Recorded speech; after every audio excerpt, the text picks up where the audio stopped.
Hello, hello, hello. We're back tonight. Again, I was adjusting sound and lighting and everything. So hopefully the lighting. Yesterday it was so I wasn't getting the lighting to work. Today it went the opposite. It went too bright. I don't know what's going on. But look how bright that lighting is. I don't know. Anyway, we'll go ahead with the show, right? Like yesterday it was too dark. Today it's too light. Life is what it is. Life is what it is. Here we are at the Cooperative Life talk show. Cooperative Life live stream online talk show, right? Future Stars Media. Again, my name is Sean, and for those of you who are joining us or who are about to join us, I guess the notification is going to go out on Facebook and everywhere that we run on live. And let's make sure the okay, good. The sound is good.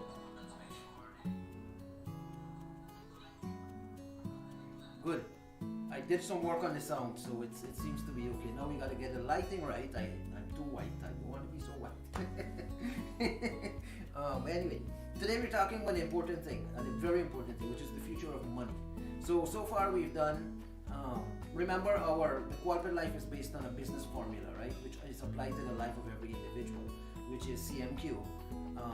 Taking your message, which is your story, your narrative, but the story and narrative that you create, not that happens to you in life, right? That you actually create, you generate the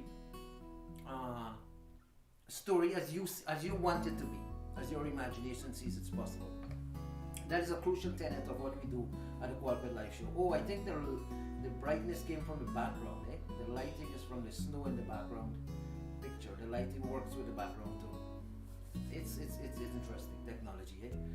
Anyway, so we talked about the importance of your message to the world. What message are you crafting, writing, and designing to the world? Because you are a message to the world, and you have to write that message, and you got to mediate that message. So yesterday we talked about the mediated part of that message, right? When you're a story, you're a message, your story, but a story that you write and design, not a story that happens to you in life. Not a story where your parents give you a name, for example. You can invent a new name for yourself, like so many people did, including Jay Gatsby, and so many people. A lot of hip hop artists and musicians and Hollywood people, they reinvented themselves. There's a lesson in these people who achieved phenomenal success that we could learn from, which is they reinvent themselves. You look at every serious literature, but also look at pop culture. All the hip hop singers, or every single one of them. Movie stars. You Google any movie star and you would see in their Wikipedia page their real name and the name that they adopted as their screen name, or they changed their name, right? A lot of people did this, and it's a kind of how should I say?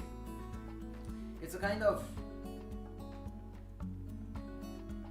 not formula for success, but it's a requirement for success, that you reinvent yourself, that you completely recreate who you are. And the way you do that is to develop a story, develop a narrative, develop a persona that is future based, that says this is who I am now. From now on, this is the person I'm inventing myself to be, and this is my brand, and this is what I'm moving forward with. So yesterday we dealt with that. We dealt with the mediated you, where your message becomes media digital products, right? Like the memes that are going around and avatars that are going around in the NFT world right now, which is a huge thing. This lighting, I got to do something with this lighting. But anyway, just ignore it. So yesterday we dealt with a mediated person that is you. When you take your message and you mediate you into media products, that's where the world is going. So remember, our formula is CMQ for the Cooperative Life. For how do you design your future? How do you write and author the future that you desire? How do you achieve your potential? We came up with a very simple formula, CMQ. Your message, your mediating your message, and today we're going to talk about the third aspect of that, which we haven't really delved into so far in the show. The show has been running for about 55 episodes so far. We've got 55 videos, 1 hour long each, on YouTube and Facebook and wherever it's stored, but it's being streamed elsewhere as well, on Tumblr. I actually saw it on Tumblr, and I believe we're on Instagram Live, but I'm not sure. I gotta double check that. but we're on a number of platforms. And 55 videos, 1 hour long, of substance are there. And I would urge you to get on the bandwagon, right? Get on our train and see what we're all about. Because today we want to talk about a very important thing, which is, what is that? Oh, something on the traffic outside. I got a message. Let me see what it is. In case there is some. Okay, good. Thank you, Manu. It's great. Manu checks our sound and stuff from his location and make sure that we're on track.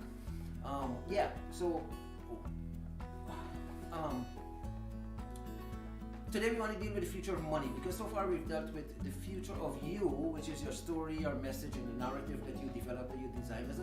It's a fictional thing that you develop as your persona, because of course anything that is invented, that is created, that you originate is fictional, right? But our contention is that humanity, your life and my life, is what we make it. And if your life and my life is what we make it, if our world, given certain laws, of course, like gravity and all those things, if our world is whatever we make it, we design our world, we take dominion of our lives and shape it and design it into what we want it to be. If somebody decides to be a pilot, like my brother is a pilot, or somebody decides to be an engineer, or somebody decides, like myself, to be a writer, when you make that decision, in the moment you made that decision, which for me was in my very young teen years, when a teacher told me, I wrote a short story, and the teacher was like, wow, you're a good writer, you should be a writer. And that was the moment, the epiphany, the moment that changed my life. And it wasn't even in class, it was in private tutoring. And not tutoring, but private lessons.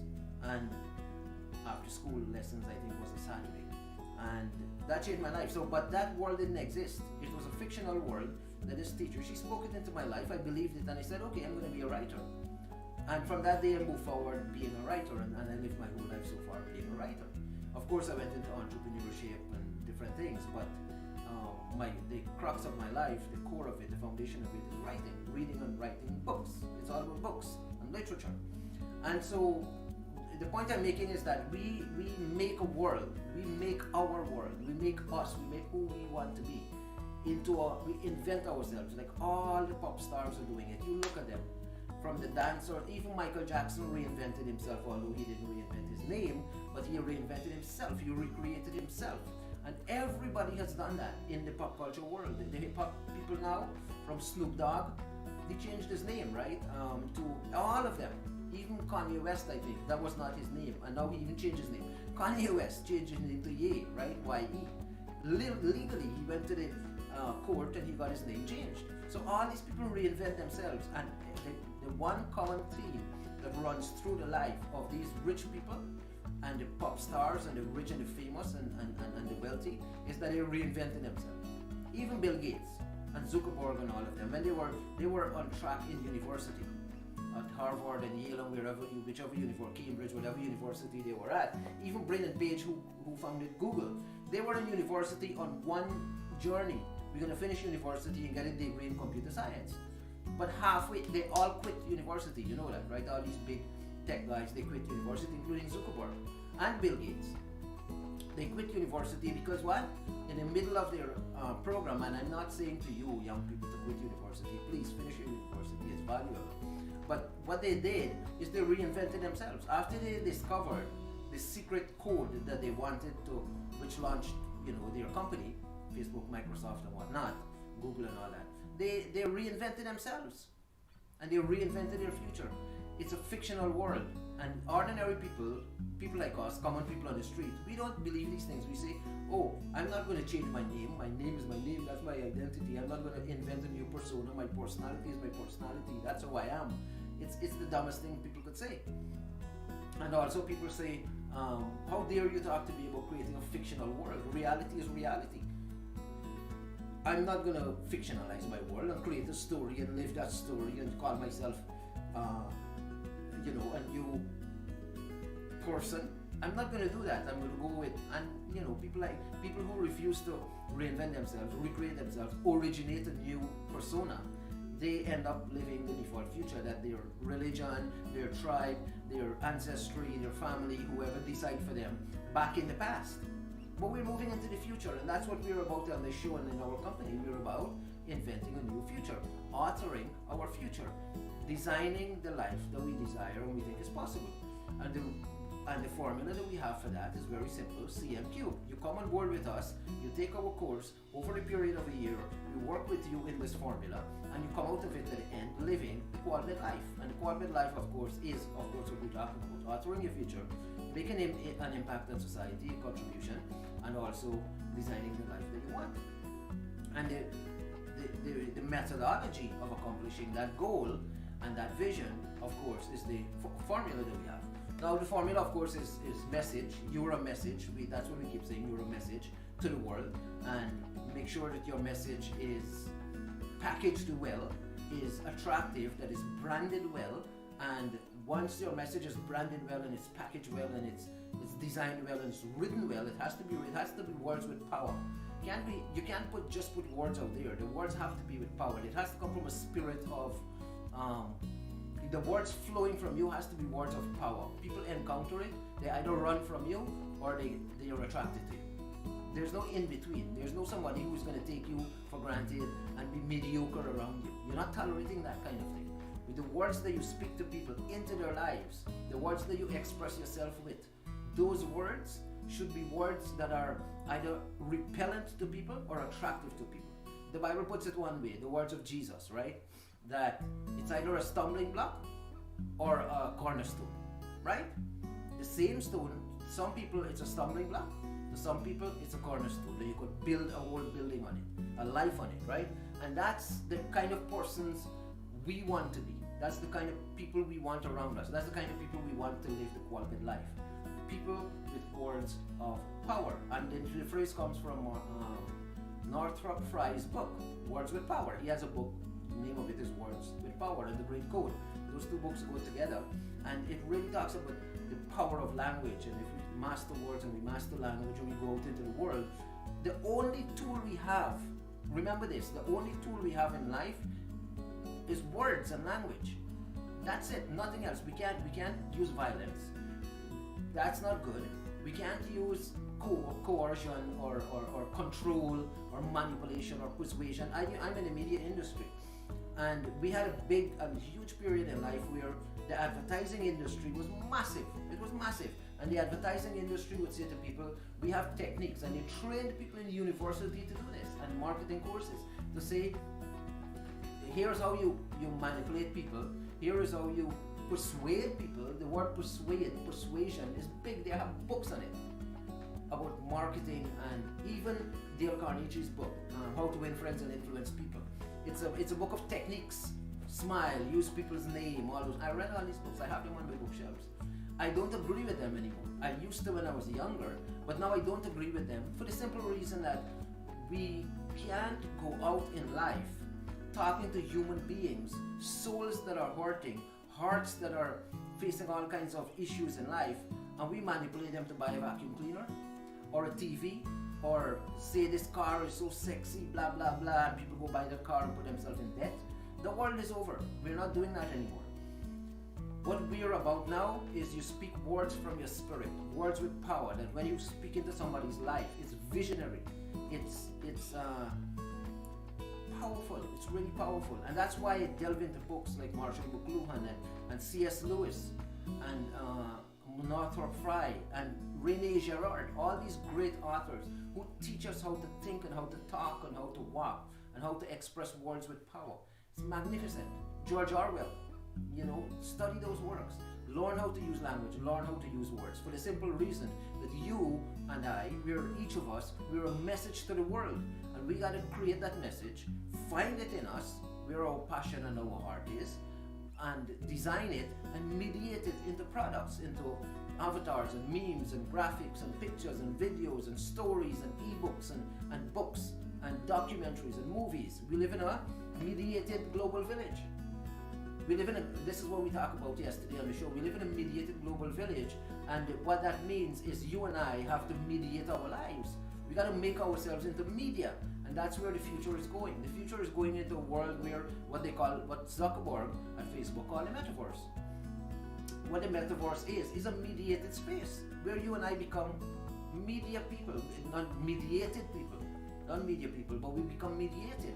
We become avatars in the augmented reality space. We become digital assets, digital products, and we dealt with that yesterday. So watch yesterday's show. A show I think last week or the week before, there was one show where we dealt with you as a message. And we spent an entire hour talking about you and your story and your narrative and how you can use your life, your passion, your heart, and develop a story, a narrative, a drama, and put it on this world stage. And you invent you create you, right? Like even Rowling did this with Harry Potter. Harry Potter is not horror, but out of the Harry Potter, she imagined this story. She wrote the story. All the publishers rejected it, but she persevered and she got it published, and she became the author of Harry Potter. And she made it so amazingly famous and so engrossed, and so many millions of people became engrossed and enchanted with this world that she created, the Harry Potter world, that she became a billionaire. She created that world. And look at everything on the world. I want you to grasp this, that everything in the world came out of somebody's imagination. The world is fictional. You imagine it and you create it. Facebook is the same thing. Facebook, one day Zuckerberg was sitting in his dorm room and he imagined this thing. First as a thing for the college, right? Yearbook kind of thing. Facebook, that's where the name Facebook came from, right? The original name wasn't Facebook, but that's the original idea, that you could build something online for students within the university campus to connect and be with each other and know each other. And he did it because he wanted the world to date, I think.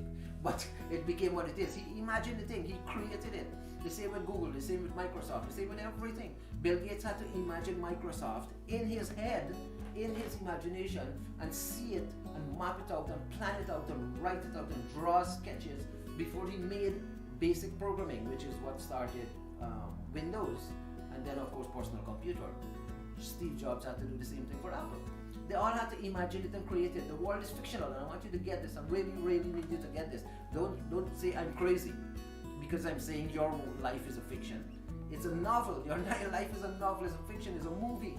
If you look at it like that, trust me, all the anxiety, all the worry, all the pain, everything will just flee, will just evaporate.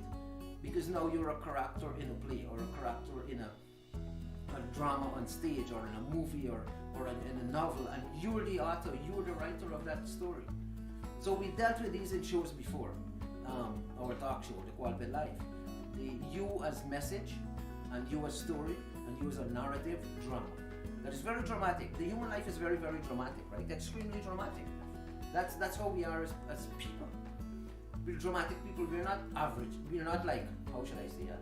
I didn't mean to say the word average. We're not static people. We're not boring people. No human life is boring.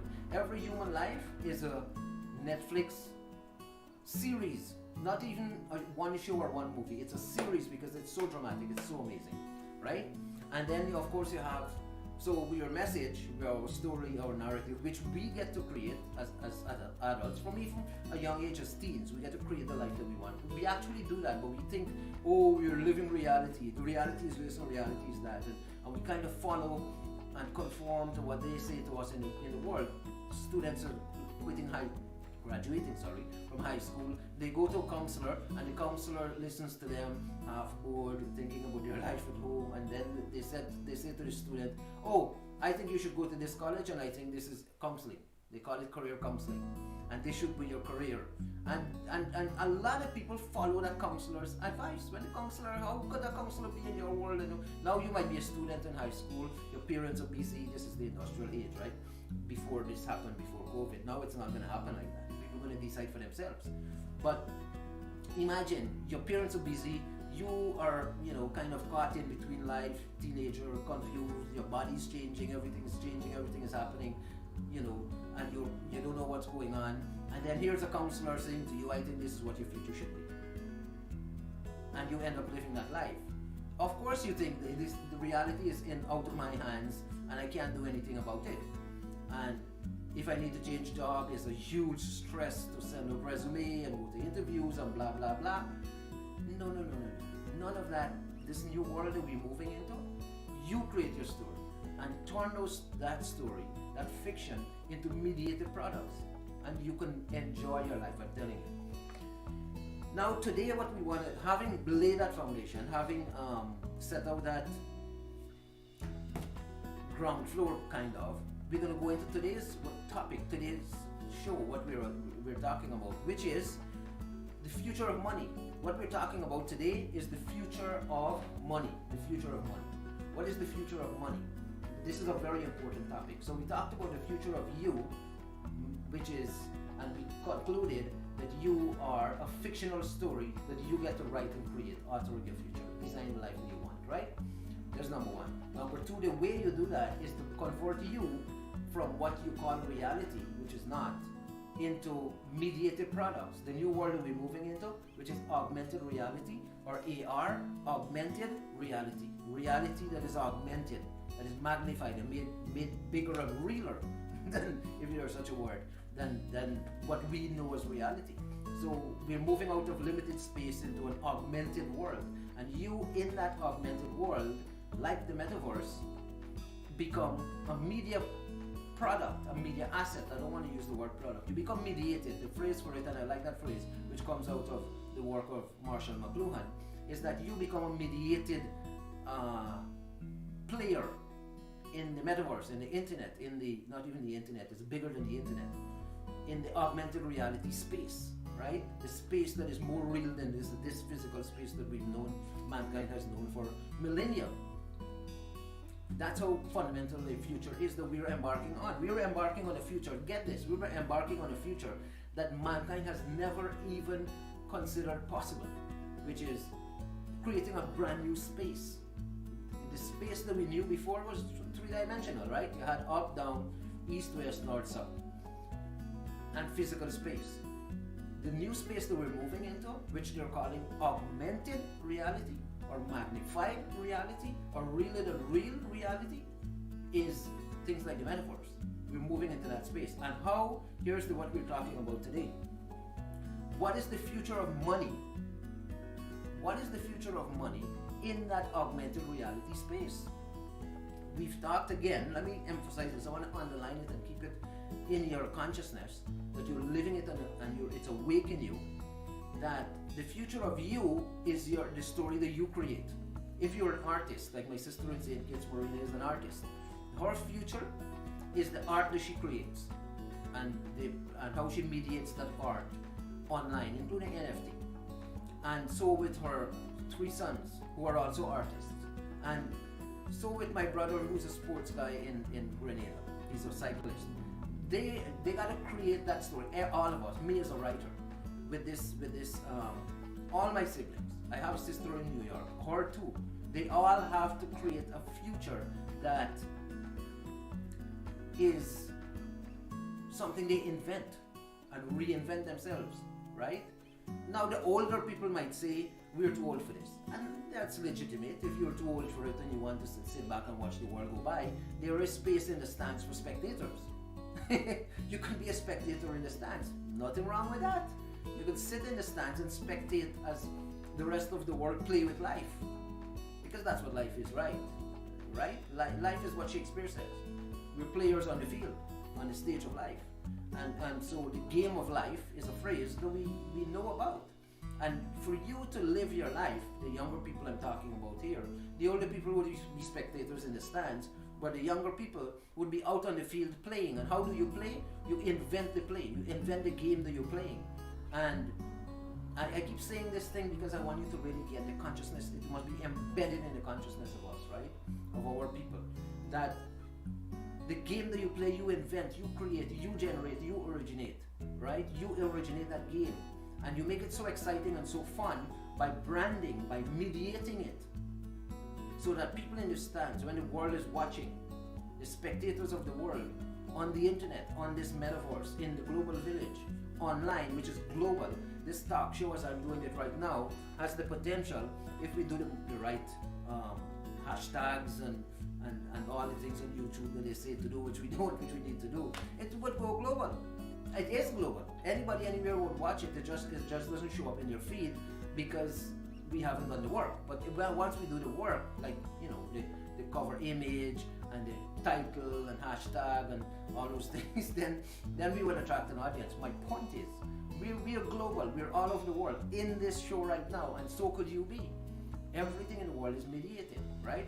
So you are a message that you create, you're a game that you invent, you play the game that you invent by mediating who you are, becoming media products. Like in NFT, they have avatars and they have images, JPEG images. An NFT that sells for $5 million, $5 million is a JPEG file. That's what it is. You create it in Photoshop. It's a mediated version of whoever is creating that thing, right? Which is, of course, tied to blockchain and encryption and all that, and that's why it becomes valuable, because it's in a blockchain. It becomes a digital asset. Now, so let's move on beyond that. If you're not clear, if I'm not clear in how I'm expressing myself, and you need some conversation on this, feel free to email me, qualpet@gmail.com, or connect with me on Facebook, right? My name is there, you can Google it, or Qualpet. Just Google Qualpet, you're gonna find contact information for how you can connect with us, right? Me or one of my team members, I can say, one of the guys, I can say, look, just deal with this, right? But we want conversations, we want to be answering your questions.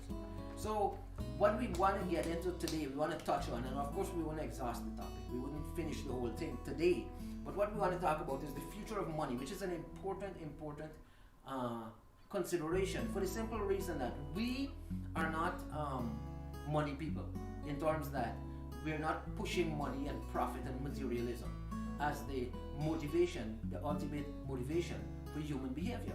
We're not doing that.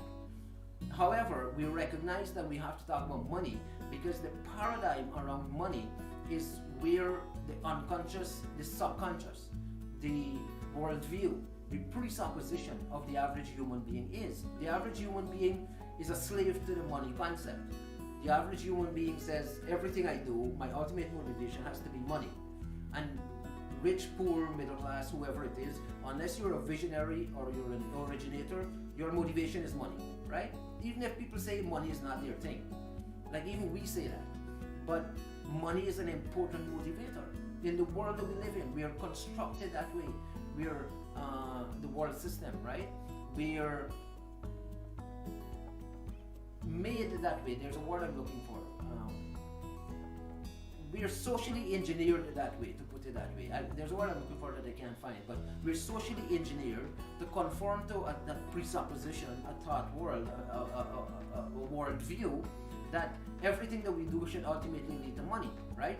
So, of course, people say the ultimate motivation of men, Freud, the psychoanalyst guy, who I think was crazy, but that's debatable, said that the ultimate motivation for human beings is sex. And then, of course, in the economic paradigm, so it became the ultimate motivation is sex and money and power. Those three things people say motivate the human being. Those are base people, they're shallow people, but that's how the world is. Most people are shallow, most people are base, and you wouldn't find people who are so self-learned, right, self-taught, that those things don't, the base stuff of life doesn't play a big role. We are moving into a world where more and more we're seeing people of vision, of originality, of creativity. When I say creativity, I mean original creativity, rise to the surface of society, where things like values and stuff become important. Things like contribution to human society, right? People like Mandela and all that. That spirit is now moving. More and more people are getting that. But the average human being, that's why today we're going to talk about the basic motivator for human behavior in the world system that we live in today, which is an economic system. The unconscious, subconscious, presuppositional worldview of the average human being is money. They want money. Everybody wants money. You can have $1 million in your bank account and you still want more money. You can't spend all that money, right? But you want more money. Now the people who are super rich, money is no longer their motivation. They want power.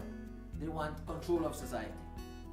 People like Bill Gates and Zuckerberg and stuff, it's not money anymore, because what money does, it makes you survive. And then it gives you an ego that you go, things I want this, you satisfy your desires and go gather up a whole bunch of stuff. And then one day you realize, like Imelda Marcos' wife back in the day in the Philippines, that your closet has 30,000 pairs of shoes. What do you need all those shoes for? Talking about shoes, I myself got over a dozen pair of shoes, and I bought shoes for before COVID, right? You keep updating the fashion, updating shoes and all that, and then COVID came and you can't wear fashionable clothes anymore, or shoes to go anywhere because everything is shut down, and now everything is going out of fashion 2 years later. My point is, we do these stupid, silly things because our motivation is money, but when we get the money, we don't know what to do with it. We invest it, we lose it, we buy stuff, we get rid of the stuff and buy big screen TV. In 2 years, the TV is no good, the sofa is no good, the furniture is no good, we change it, we bring new stuff in. That's how silly the industrial age became, right? The future is going to be different. So let's talk now about the future of money. The future of money. So I looked into this, right? I said, okay, if I'm going to put a video out on the future of money, this is an important thing that I get right. How do I know what the future of money would be? Very simple. What is the trend? What is going on right now among the influential people, the powerful people, the wealthy people, right? So I looked into that. I looked into what's going on with the very rich, with the very influential, and with all those people online who are setting trends. What trends are setting right now in terms of money? And it circled right back beautifully into our formula. So creative message, community media, and now one of the other part of our formula is, which I mentioned yesterday, cooperative money. Money that is cooperative. Cooperative means you cooperate with other people with your money. Basically is the broad idea. How that happens, I'll talk about it a little bit. I gotta stop checking my notification. I gotta turn off that thing. I thought the reason I check it is because I want to know if somebody sees something with the audio or something, or technical difficulty, but we're fine. Cooperative money. Cooperative money is a concept that I invented as part of the corporate life, and the term cooperative money. Maybe I'll do a book on it one day. But the term cooperative money, again, I said this in a show before, but I'm going to say it again. I got inspired for the cooperative movement, the cooperative side of so economy or economic systems. I believe there are three main economic systems. There are really four, but you consider the Scandinavian system, which is more of a socialist kind of thing. Canada as well, I guess. Canada, New Zealand, the Scandinavian countries, they practice a kind of social capitalism, which people might call liberal capitalism, but it's more social capitalism, where there's a big social program with the healthcare system and all this, the welfare system and all that, which the US is now trying to implement. But the three main economic systems that I believe exist, and there might be more that I'm ignorant of, right? I don't know everything, so bear with me. But the three main ones are capitalism, of course, which has driven the world for the past 100 years into prosperity and increasing standard of living and eradicating gross poverty. Capitalism did an enormous amount of good for the entire global village. It really did a lot. There were a lot of sacrifice to pay for it, sacrifices like wars and all those things, and the weapons industry, and of course you sell anything for a profit, including cigarettes, will destroy people's life and destroying the environment just for the sake of profit. So capitalism has its ugly side, but it did do a lot of good for the world over the past, say after World War II, so 70 years, but even before that, so over 100 years. Capitalism was good, and then you had socialism, which, or capitalism, sorry. Bear with me, I'm rushing my mind too much. So you had capitalism, and then you had communism, or what the Soviets would have called socialism, but it really was communism, which came out of Karl Marx and Engels writing this book, The Communist Manifesto. And out of that, Lenin took that book and went to Russia and had this big revolution. They beheaded the Tsar, the Russian king, disbanded the Romanov family, which is the Russian royal family, took over Russia, and then conquered the countries around it. Poland, Romania, all those Eastern European countries became a part of what they named as the USSR, Union of Soviet Socialist Republics. Remember the USSR when I was growing up? The USSR was a big thing. I think it got disbanded Gorbachev abandoned it in 1989 or 1991, I think. is when the USSR collapsed and communism collapsed. But there's an economic system called communism, which now is softer in terms of socialism. And we see it practiced in Cuba, China, and maybe a couple of other countries. I think Cambodia, maybe, has communism. So those 3 countries practice communism. I don't think anywhere else. Everywhere else has capitalism, right? And capitalism became the global standard, right? But there's a third economic system which the world has not really embraced. Now the economic system exists. It's not that it doesn't exist. In Canada, we have a huge cooperative economy system, like a lot of co-ops, including credit unions and banks and unions operate these things and all that. But it's not mainstream. It's very fringe. It's off to the sides of society, right? It's on the edge of society. It's not mainstream, and we need to make it mainstream. My point is, we have 3 economic systems that are main economic systems on the earth, which is communism, and also capitalism, but also cooperativism, cooperative economy.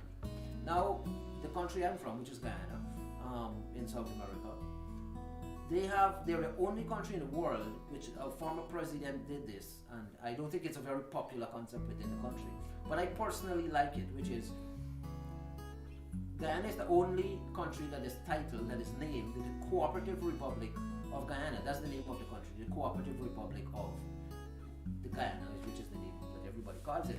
But it's the style of the economy is supposed to be cooperative, and it's a republic, right? Which means the queen doesn't rule things anymore. You have a president. But that cooperative idea I like, and I started studying it and looking into it, and I looked into the Canadian cooperative movement and stuff, and I realized that that's how money should be. We should have a cooperative economic system which actually is practiced within capitalism, but only the elites in capitalism practice this thing, not the average people. So the average people go out and do transactional economy within capitalism. You buy and you sell. You have a customer and you have a seller, right? Buy and sell, buy and sell. Capitalism was based on buy and sell in most of the economy. Trading, what they call trading. However, the elite part of capitalism didn't depend so much on this transactional thing. What did they do? They implemented, trust me, listen to me carefully and investigate what I'm saying. What the elites of the capitalist elites of the world did, which we're implementing as well, because that's the secret of wealth. And one day I'll teach it on the show, or maybe in our course we have a program on it, in the wealth section of the course. One of the secrets of the elite wealthy people is that they don't trade, sorry, they implement the cooperative system within a capitalist society. What I mean by that? So they register a company with millions and millions of shares, and then they put those shares on the stock market. They brand the company, of course, put the shares on the stock market and have shareholders. They have tons of shareholders, sometimes thousands of shareholders. You have pension funds and countries and China and all over buying up these shares on the stock market. That's what the stock market is. The stock market is a whole range of companies all over the world. There are stock markets, especially in the big countries, right? So even companies within small countries trade on the big stock market. The US NASDAQ and New York Stock Exchange, the Toronto Stock Exchange, Frankfurt is a stock exchange that a lot of small companies go through because it's easy to list on Frankfurt. In Canada, we have the TSX, which is the Toronto Stock Exchange, but you have a venture TSX, which is a lower one, and you have CPC, which is a mechanism to help small companies like ours, for example, when we're ready to go on the stock market, right? So stock market is a huge thing around the world. How does the stock market operate? People don't realize this, people won't tell you this, but it operates on a cooperative economic model. What I mean by that? You have thousands of people owning a company. GM, McDonald's, Pepsi, Microsoft. When people say when people say that a company puts its shares on the public stock exchange, what it means is that public stock exchange is a cooperative style economy. what funds the company are thousands of people who buy up shares, and they, guess what? When a company makes profit, they get a dividend. They get paid for that. Now, here's what I'm saying about the future of money. That is the future of money. The future of money is basically the stock market, but not the stock market as it is right now. But the concept that runs the stock market would be how every human being on the planet is compensated for their skills, their mastery, their expertise, their life lessons, and what they contribute to human society. In other words, we wouldn't be workers anymore. The days of slavery are over. The days of workers and employment is coming to an end. What are we moving into? What is the future of money? The future of money is contracted work, where you contracted to work for a company, and built into that contract is compensation based on the performance of that company. So you have a vested interest in making sure that the company achieves its financial goals, and even its branding, its overall goals, its value that it exists for. If you come on as a contract worker and you have a base pay income, right, from that contract, and I'll show you where this is already happening. Then whenever the company does well, you are entitled to a percentage, a bonus, or whatever they would call it, of the profit of that company. So profit sharing. Remember this term. The future of money is profit sharing with not only the shareholders in the company, but sometimes with the entire community. So if a company is operating in this city, and it's a big company like GM, for example, GM would have a program where there is a percentage of the profit going back to the citizens of the city. Whether it's in kind or it's in cash, like dividends to the public, or making things in the city, like building a park or building a skating rink or whatever it is. Corporate responsibility would move into that realm of cooperative economy, cooperative economic activities. That's the future of money. Where is this happening right now? How do I know this? Why would I say this? Because this is exactly the trend that is going on with NFT and cryptocurrencies, which is setting the tone and the platform and the cornerstone for the future of how the world would operate, how human beings would share with each other, how we would develop resources.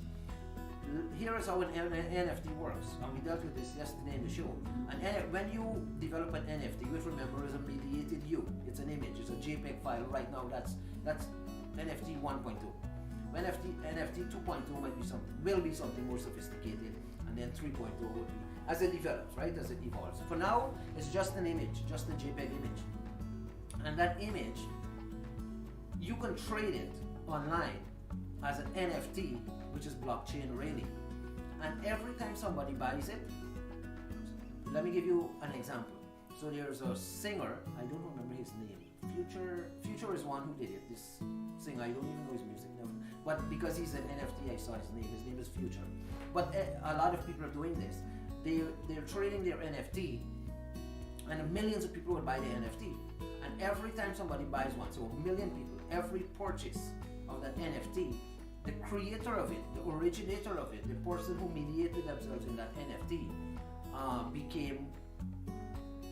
would earn income, became more wealthy, right? Would earn income from each sale. But here's the other thing. Every other person that trades, so if I trade it to you and you trade it to somebody else and that person traded, every time it's traded, every time, whichever blockchain or whoever hand, let me put it simply, whoever hand that NFT passes through, they get a piece of the pie. They get an income, they get a dividend, they get a share of the wealth that is flowing around that NFT. And that's the trend that is going on right now. That trend is setting the tone and setting the system for the future within 2-3 years. So we're moving away from capitalism. That's what I'm saying. So radical is the change in the world that no longer would we fit into a system and call it reality. Instead, we would step out of the system that we used to call reality into a new system called augmented reality or magnified reality. And in that world of metaphors and all that, we mediate who we are, and we trade ourselves, and we trade our mediated digital assets for cooperative money, for a new economic order. The new economic order is based entirely on cooperation. It has nothing to do with the rabid, profit-grabbing, materialistic, product, producer, consumer capitalism.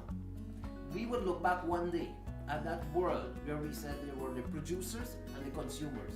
There was the employee and the employer. There was the owner and the workers.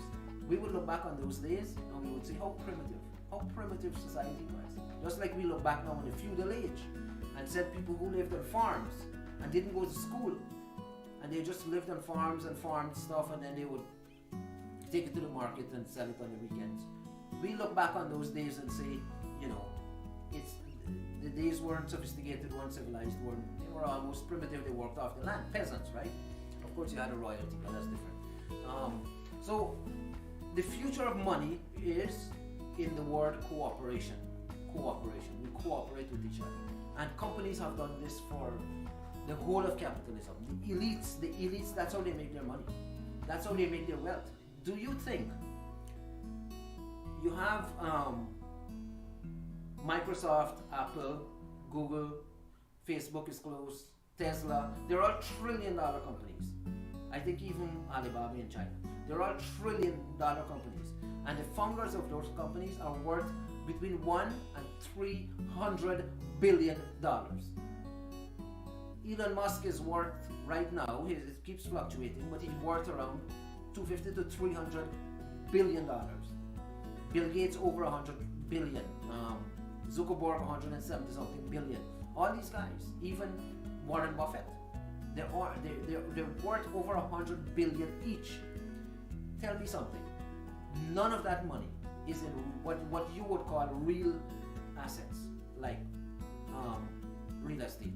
None of that money came from real estate. The guy who is most known for real estate investment is Donald Trump. And from his real estate, Donald Trump's wealth is $2 billion, and a lot of that is in debt. He owes a ton of money. Half of it at least is debt, but his whole asset base in real estate, all the Trump Hotel and the luxury stuff, golf course and all that, it's only $2 billion. But then he launched a social media company. And immediately that social media company, without even developing yet, without even being put out fully into the marketplace, is worth $10 billion. You know why? Because the shares were being traded. Cooperative money, cooperative economy. That's the secret of wealth. Listen to me today. If you, and I don't aim for wealth, that's number one. Your life shouldn't be materialistic. Aim to contribute value to humanity.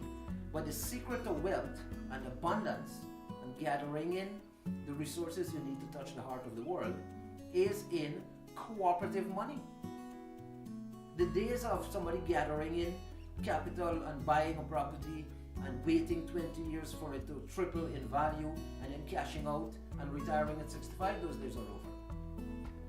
What we have now is a world that says we're going to live a new way, a new lifestyle, a new humanity where we share like dividends, like they share dividends in corporations, the big corporations that are on the stock market with their shareholders. That's how human economy would be. Now, where else is this happening? Could you look at the world that we are in today and realize that this is already happening in some sectors? In sports, how do you think sports people get paid? Sports people are not employed as contractor, as employees. No sportsman is employed. No football player, no cricketer, no soccer player, no basketball player, no whatever sport people play, tennis, whatever it is. They're not employed as employees, are they? No. They're contracted. They're given a contract, and that contract usually is worth, for football players, basketball players, the top elite people, hundreds of millions of dollars. So people used to complain. One basketball player is signed and his pay is $200 million. And you say, who could you do that? Play basketball player, $200 million. Well, that is very simple. It was cooperative money. When you could fill a stadium with 25,000 people, game after game, because of your skills and your sporting abilities, you get a share of the ticket of each person that came in. That's cooperative money, because that's how it works. The ticket money for the stadium is shared with the teams that play in that stadium, in the league or whatever it is. So musicians, the top musicians, when they go to record labels, they were getting contracts. They were being, what the popular term for it is, we are being signed.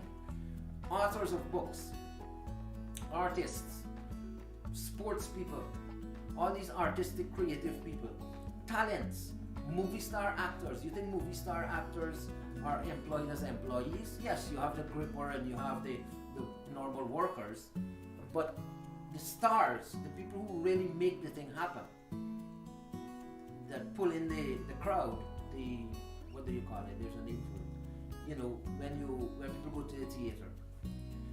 Though the stars and the big people, even the technical people who operate the cameras and stuff, they're all contracted. And more often than not, they receive a percentage of the profit. They receive dividends.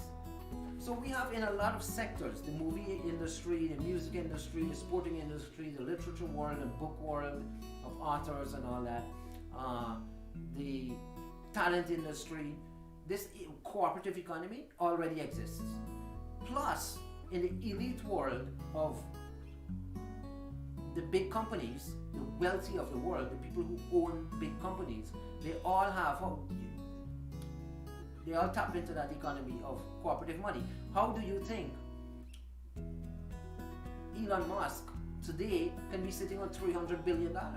It's $300 billion pooled from his shareholders. And because he owns the majority of the shares, yes, he does own the majority of the shares in his company. Like myself, I have a bunch of shareholders, around a dozen shareholders, but I own the majority of the shares. But every time this company makes profit, all shareholders would get dividend, and they share in the profit forever, right? We have a policy in this company that we don't employ people, we give them contracts. And we offer to people, I have sat in the office here, in the studio, and in the office, and talk to people, even in a coffee shop, and say to them, people with skills, right? Say to them, if you come on board with us, if you really come on board, and you prove yourself, of course there's a period of, making sure that you're part of the vision and all that, then we would allocate to you free shares, right? In fact, this is what happened to me when I started my journalism career in Guyana. I'm going to say this publicly, at Starbuck News. I was a young reporter, and we were, back then the newspaper just started up, and they would give shares to their reporters, right? And every year they would have Christmas time bonus for people who did good reporting and stuff like that. And I was a shareholder of that newspaper, of that company. And your companies in Guyana, the two biggest companies, unfortunately they're liquor companies, but they also do that. They give dividend every year to their shareholders, and they give shares to their employees. So this cooperative economy concept is the future of money. You want to become wealthy in the future? Gather around you a group of people. Your core team is one, but your tribe as well. We talked about this in the show before, where they are worthy. They are worthy, and they contribute so much value and worth by their presence with you that they are entitled, that it's only right for them to share in the dividends and the profits of the company.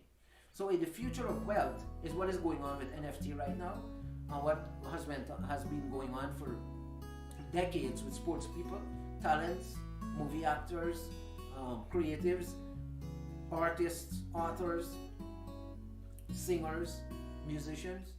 They've been earning through contracts and sharing of profit, which is called dividend, forever. And that's the future of money for every single person. You might not believe it. You might be working in a factory or an office where you take home a wage and a salary. So what we're going to see in the future of money is what time is it? How much more time we got? Okay, we're close to wrapping up. If you're working in an office or a factory or any job that you're doing, or even if you own a business, like a small business, and all you're doing with that business is taking money, and paying bills and accumulating a small profit, that future is dead. It's over. It's winding down. Unless you incorporate your customers, no longer as customers, but as co-owners of the business. They help you build it and they benefit from the profit. right? So no longer you would have this inequality between the huge wealthy and the very struggling, right, middle class or poor. The wage economy is going to die. The salaried economy is going to die. This sounds fantastic, right? It sounds fantastic. We, as part of the job that we do, we're futurists. We study the future. We delve into the kind of studies and background things that are happening and look into the trends. And that's where these ideas are coming from. Now you might write off everything I'm saying right now and say people would always earn wages, people would always earn salary, they would always have a $15 worker somewhere in McDonald's or Tim Hortons or some dollar store or some market or something. And that would always be so. And you would always have rich business people who would exploit the workers and earn millions and millions. No. That world is coming to an end. Human society civilization is becoming more and more sophisticated. And as we become more and more sophisticated, our ideas of what is humane and compassionate and merciful, believe it or not, as wicked as the world system is, as oppressive as the world system is, there is a movement out there which is very, very influential. And a lot of it actually came from Biden is a Catholic, and now, of course, this is something I'm going to talk about on the show at some point later in the future. But we dealt in it sometime in the past as well, where the Pope is a Jesuit. The Jesuit is a secret order, not really secret, but they have a secret kind of operation. For years they were secret, now they're kind of open.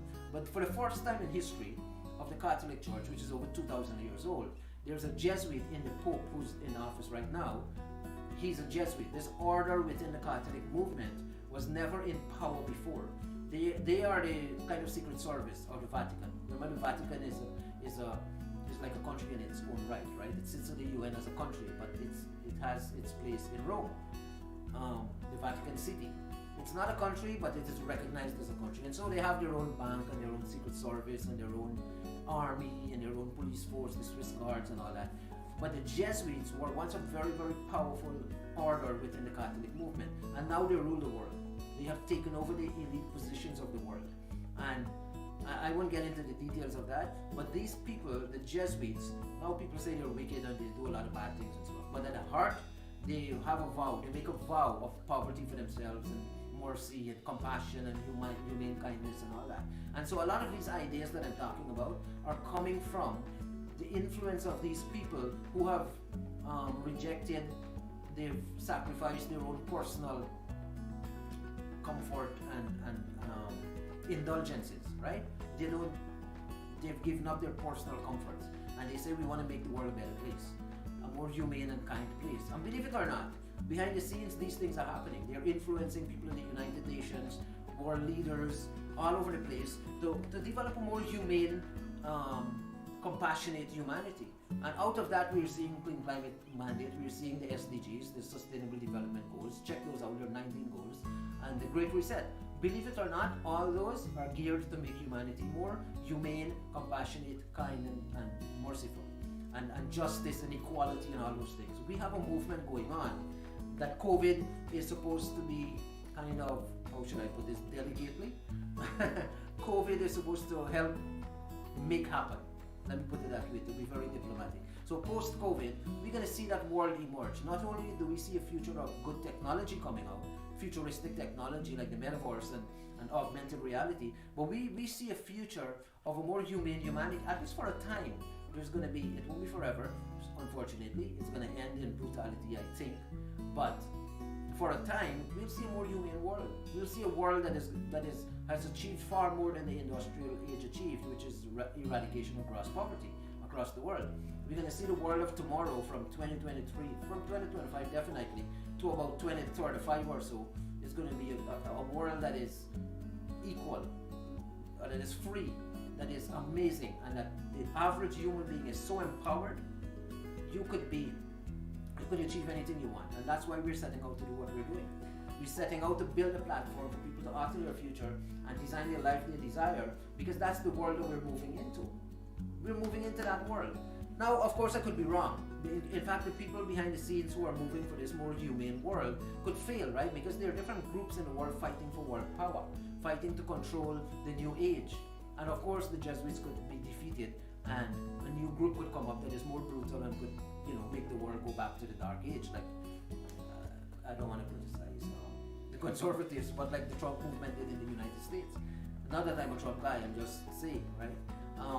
So anyway, we're moving into that world of, right now, the people who control the power behind the scenes are humane and compassionate, and they want good things to happen for humanity, and that's the world we're moving into, which, if you study it and you look into it, it elucidates and clarifies, and it makes very, very clear the future of money. Now, a lot of the rich people wouldn't even want to hear what I'm saying. They would turn it off or say this guy is crazy. But you keep this video, keep these words, and look back on them 2-3 years from now and see if we are right or wrong, right?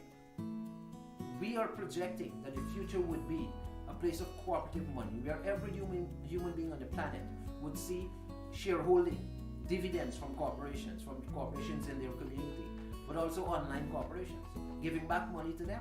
Even Facebook is now launching their, we gotta wrap up now, right? But Facebook is now launching their creative studio, and they put $1 billion. Facebook took its own money, $1 billion, and put it in a fund for creators who would populate the creative studio part of Facebook with music, dancing, art, literature, and talented stuff, right? They would give money to people to do these things. They would actually cut a check to you, right? Maybe in crypto, right? Maybe they would send you cryptocurrency instead of actually a check or deposit money in your bank. But that's the future.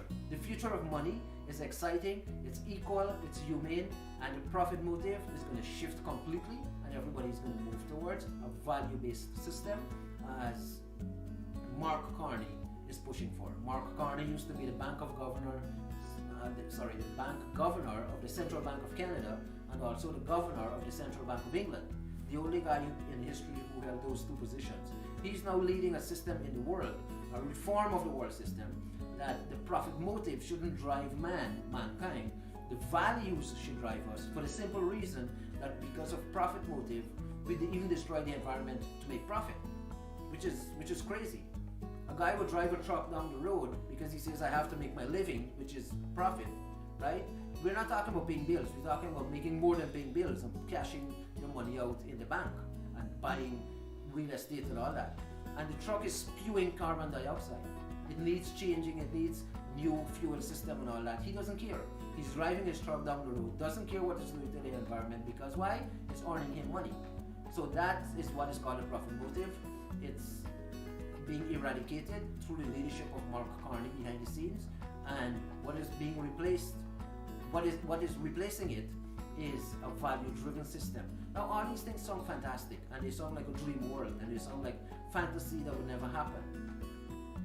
Look back at this video 2-3 years from now and tell me if I'm wrong or right, or if it's fantasy or real. Thank you for listening to me. I hope I made a contribution to your consciousness and provoked your thoughts. And I shall see you tomorrow, right? Tomorrow we continue to discuss this. All this month we're dealing with the future, what kind of future is opening up. So far in the month we've dealt with, of course, with your message, how your message in the future. We've dealt with mediating you for the future. Like in the future you would all be a media product, you would be a mediated person, you would avatar and online persona. And then today we talked about the future of money, which is cooperative money, not capitalism, not communism. Alright, so take care. Again, any questions, anything you need to converse with me with, I absolutely welcome it.